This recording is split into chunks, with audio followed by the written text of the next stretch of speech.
Oke, bismillahirrahmanirrahim. Assalamualaikum warahmatullahi wabarakatuh. Kita berjumpa lagi dalam tutorial mikrotik dengan menggunakan VirtualBox. Untuk part kedua, kita akan membuat sebuah topologi, di mana topologi ini akan menghubungkan dari internet, lalu ke router mikrotik, lalu ke klien XP, yang video satu itu sudah saya berikan contohnya mendownload Winbox-nya. Nah, di sini saya menggunakan Visio untuk mendesain sebuah topologi. Penting sekali ya. Kita mendesain topologi ini gunanya untuk membuat gambaran agar kita tidak salah dalam memberikan sebuah IP address. Langsung saja kita setting.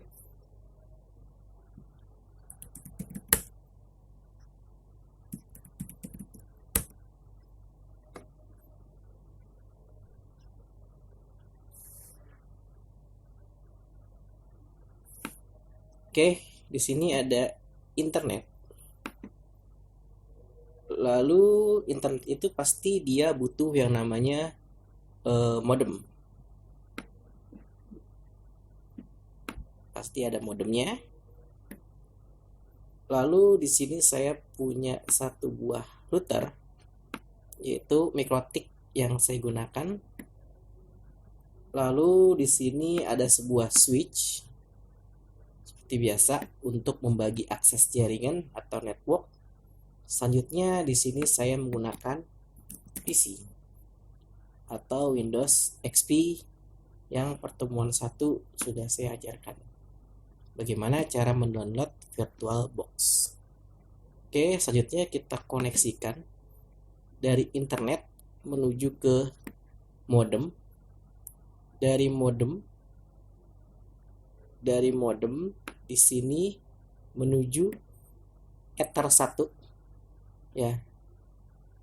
Lalu di sini dari router ke switch, sedangkan klien ini menuju ke switch. Nah, kurang lebih seperti ini topologinya. Jangan lupa diberi keterangan ya. Jangan lupa diberi keterangan ya. Di sini kita masukkan port ke Ether 1. Sedangkan dari router ke switch menggunakan Ether 2. Jangan sampai salah, karena kalau kalian salah meletakkan ini bisa dibilang cukup kompleks gitu ya. Nah, kesimpulannya apa? Kesimpulannya, dari internet ini nantinya atau dari modem ini nanti akan masuk ke Ether 1 router kita. Ether 1 ini berhubungan dengan akses internet atau jaringan WAN. Sedangkan Ether 2 berhubungan untuk jaringan lokal. Lalu kita memasukkan sebuah IP address. Nah, nantinya IP address ini untuk Ether 1 akan saya setting di HCP client. Artinya saya akan mendapatkan sebuah IP address. Sedangkan di Ether 2 saya akan men-setting IP 192.168.10.1 dengan subnet max 255.255.255.0.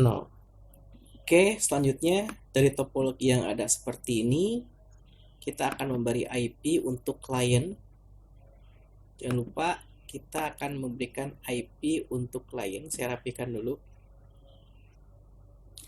Nah, IP untuk klien adalah IP berdasarkan dari si Ether 2, karena klien ini nantinya akan terkoneksi ke Ether 2, yaitu saya menggunakan IP 192.168.10.100.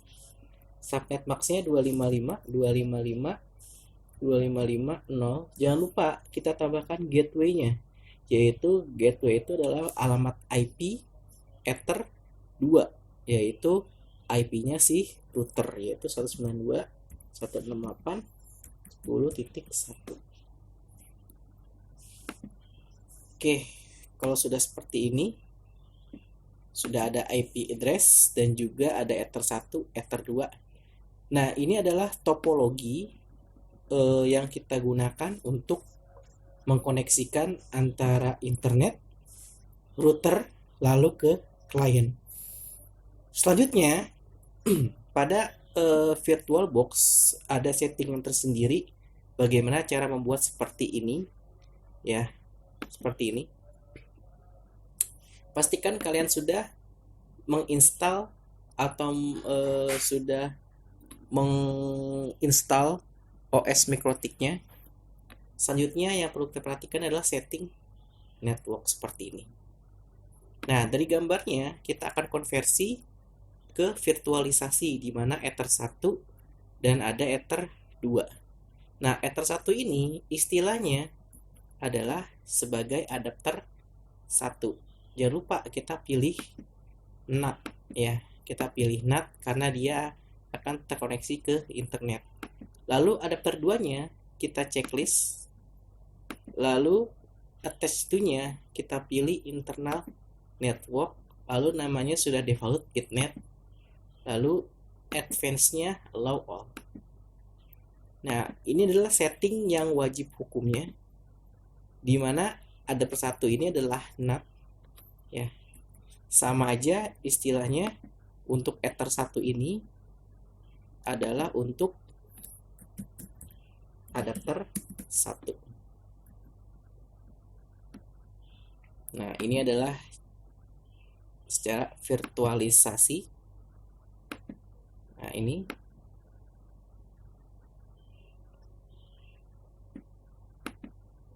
lalu sedangkan untuk Ether 2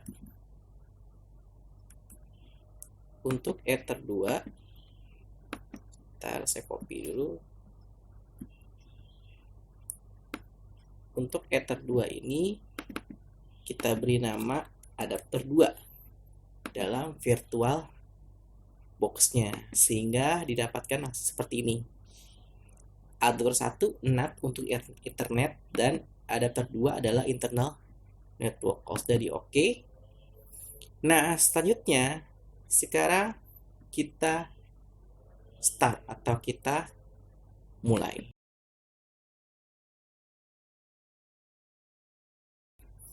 Oke, router saya sudah berjalan ya. Nah, sekarang kita setting untuk kliennya. Kita lihat. Nah, awalnya kliennya kita setting NAT. Karena apa? Karena video sebelumnya saya gunakan untuk mendownload virtual box atau Winbox ya. Selanjutnya kita ganti menjadi internal network ya, allow all. Nah, seperti ini. Kliennya hanya menggunakan satu network aja karena dia menggunakan satu LAN card. Sedangkan untuk router itu ada yang menggunakan 4 LAN card ataupun 5 LAN card tergantung dari serinya. Kalau sudah di sini kliennya. Nah, ini kliennya, saya close dulu. Oke. Nah, untuk kliennya sekarang kita harus men-setting IP secara manual atau secara statik. Control panel, network internet connection, network connection. Oke, kita setting IP-nya.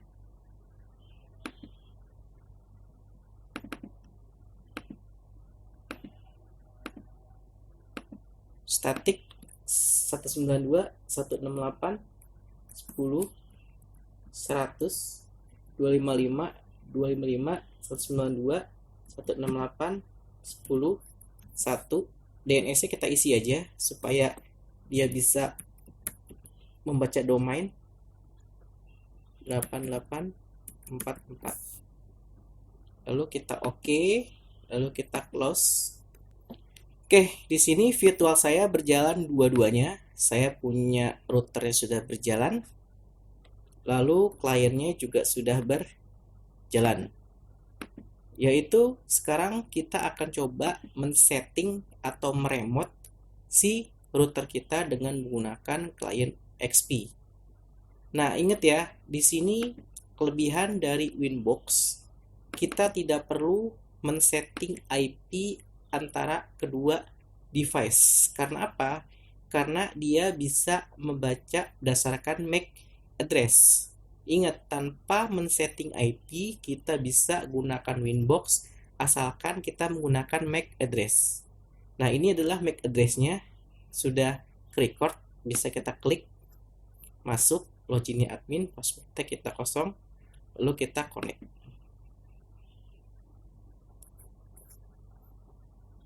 Oke, karena ini adalah sebuah router OS, jadinya trial ya, hanya bekerja selama 24 jam. Pastikan kalian ketika ingin mendapatkan sebuah license, itu minimal itu harus mendaftarkan email kalian di Winbox ya untuk versi trial.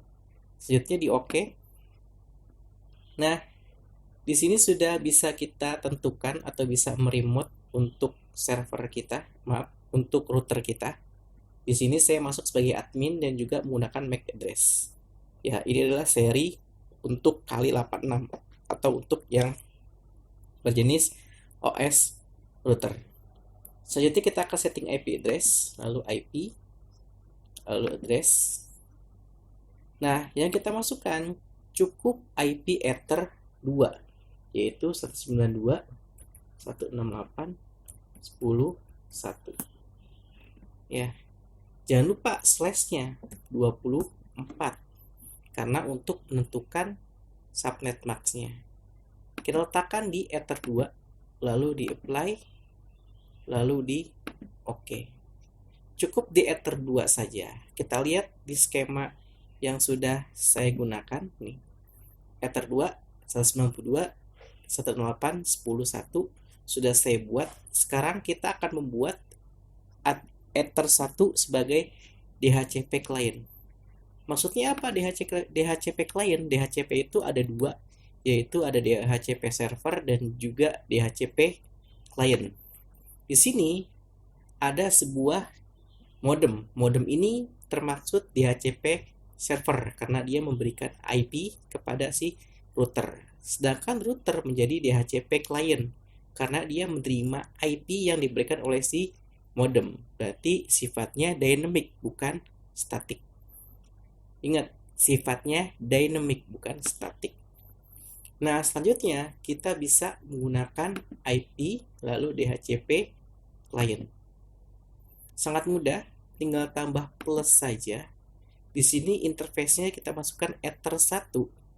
Use DNS, NTP, gateway, semuanya sudah ditentukan oleh Ether 1.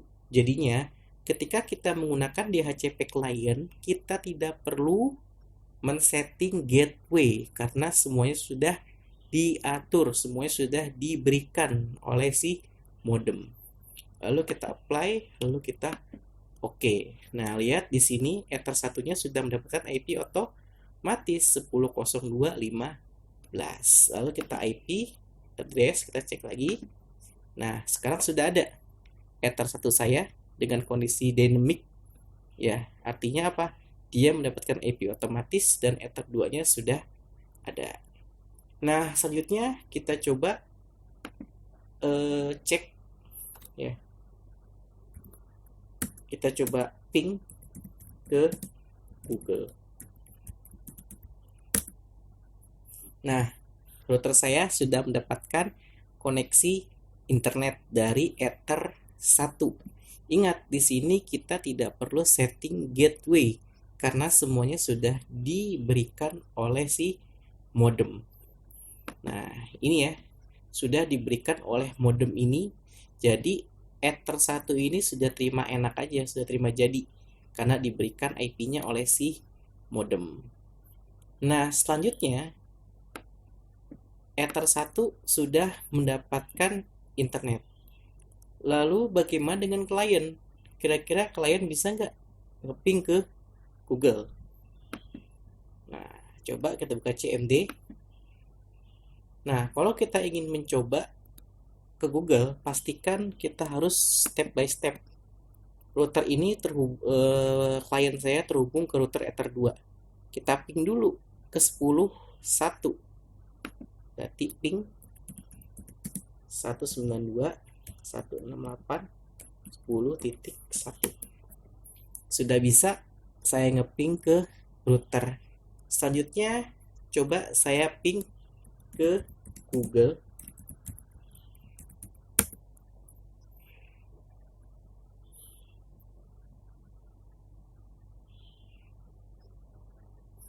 Nah, tidak bisa ya. Kenapa tidak bisa saya ngeping Google? Sementara router saya sudah bisa ngeping ke Google.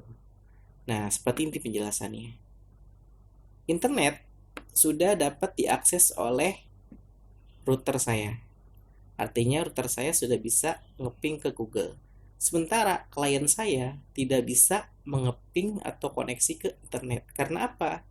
Karena untuk berkomunikasi antara server yang berada di jaringan World Area Network, yang digunakan adalah IP public. Ingat, yang digunakan untuk berkomunikasi antara server yang berada di jaringan WAN menggunakan IP public, bukan IP private. Oleh sebab itu klien kita tidak dikenal atau tidak tahu tidak tahu tujuannya mau kemana. Nah, oleh sebab itu kita harus menggunakan yang namanya NAT, ya, NAT. Nah, NAT ini digunakan memberikan akses agar klien kita dapat terkoneksi ke internet.